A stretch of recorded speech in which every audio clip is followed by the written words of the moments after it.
It's early Monday morning in Sanford, Florida.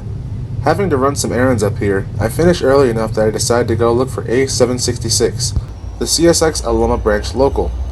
I find them working Rand's yard building their train. With the help of some friends at CSX, I was able to hypothesize a schedule for this train. I was told it was 5 days a week, Sunday through Thursday. They work the A line in the yard on Sundays, then 2 days on the Aloma, and 2 days into land. Figuring that, it seemed like Monday and Wednesday are for the Aloma branch, and Tuesday, Thursday for the land. So I decided to put this to the test.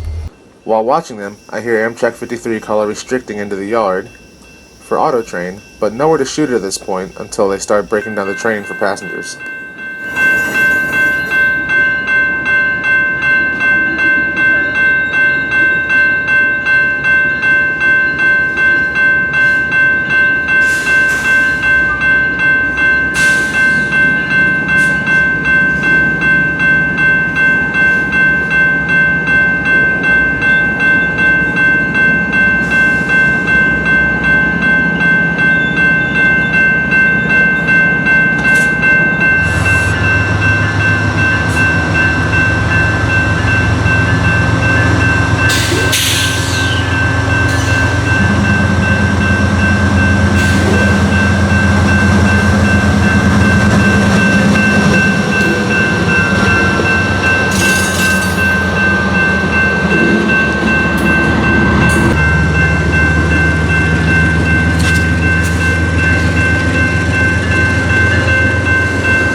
Now with that done, I head over to the old Sanford Atlantic Coastline station platform to catch a few mainline trains. A766 hasn't toned up the dispatcher yet, so he's still in the yard working. I come here to find a northbound Sunrail train.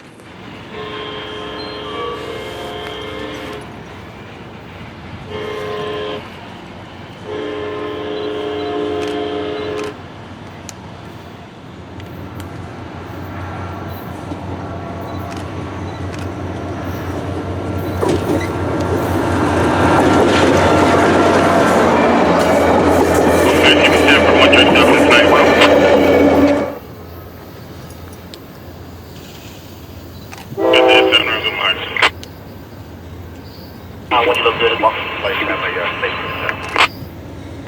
And approach up the Sanford track number 2, 14.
A766 had finally toned up the CFRC dispatcher to cross the Sunrail main line onto the Aloma Branch, which comes onto the A-line at the Sanford control point. This line runs all the way to Winter Springs now, where it dead ends at an industry. But back in the day, this line ran all the way to Oviedo, Florida, very close to where the Seaboard airline that came from downtown Orlando came. We hear the train but don't see him. Turns out he started working what I thought would have been the last customer first. Pebble Junction, they set off cars on the north leg of the Sanford Y. After that, they had to run the Y to get back to their train that was on the A-line side of the Y, which the track going on the north leg now used to go all the way to the lake, which is how the coastline also served the steamboats in the port of Sanford.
Now with that out the way, power back on his train and crew swapping ends, they finally begin down the Aloma Branch southward toward Winter Springs. Now we can begin our chase.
So here they start working the Sanford, well, it's the Orlando Sanford International Airport.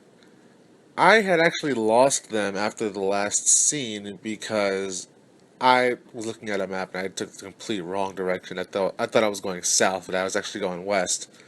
And by this point in the day, it was starting to get very hot. I've not had anything to drink for a while, so I stopped at a local gas station and got myself a Gatorade and some water. Came back and they started working 84 lumber here, which you can't really see, so I sat at the crossing here and waited for them to go south. That's good.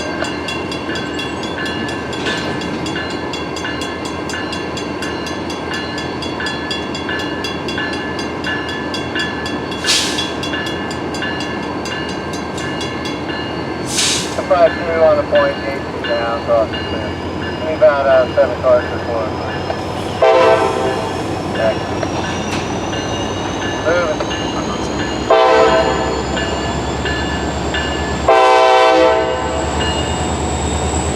Cross the cover.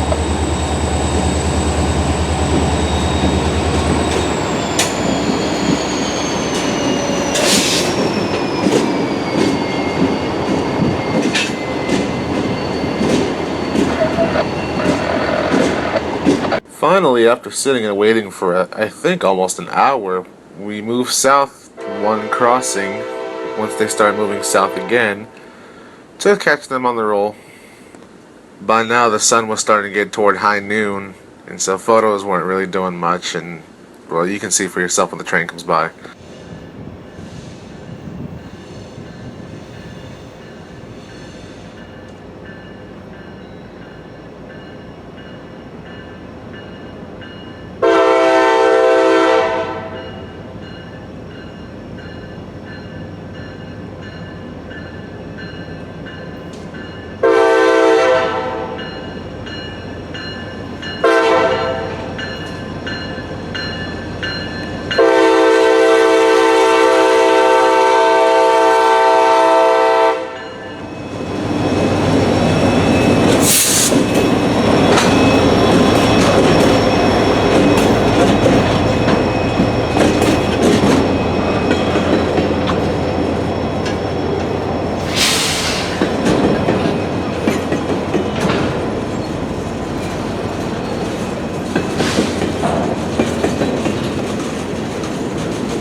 This part of the trip was now mostly just exploratory for me. The next customer to be worked wasn't until the end of the line in Winter Springs, so it was just a nice chase to find some different places to shoot. Sun at this point was at full crapness for photography, so I settled on this little spot with the palm tree. Unfortunately, not enough space to get the palm in the shot, but you could still see the train.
after filming him by Sunnyland, I thought I would be able to get over to film him over this wooden trestle, but as you can see yourself, the drivers here in Central Florida are not the best drivers, and they'll just cut you off. They don't even look really.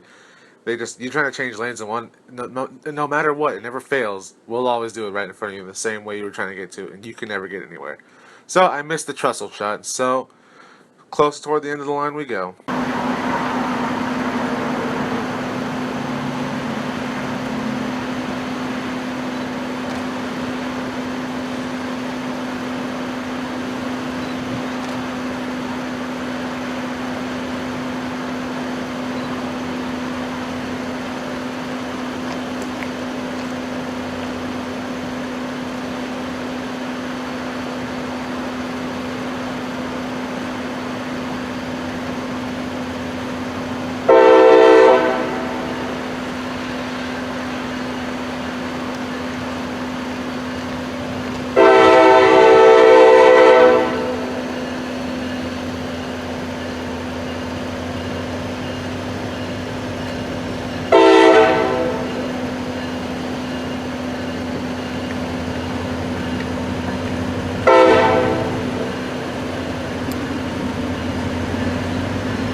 At this point in the afternoon, the temperature in the car is reading 100 degrees. Checking the app on my phone, it was actually saying 95 degrees, but if you look here at the feels like, which is the heat index, it was 110.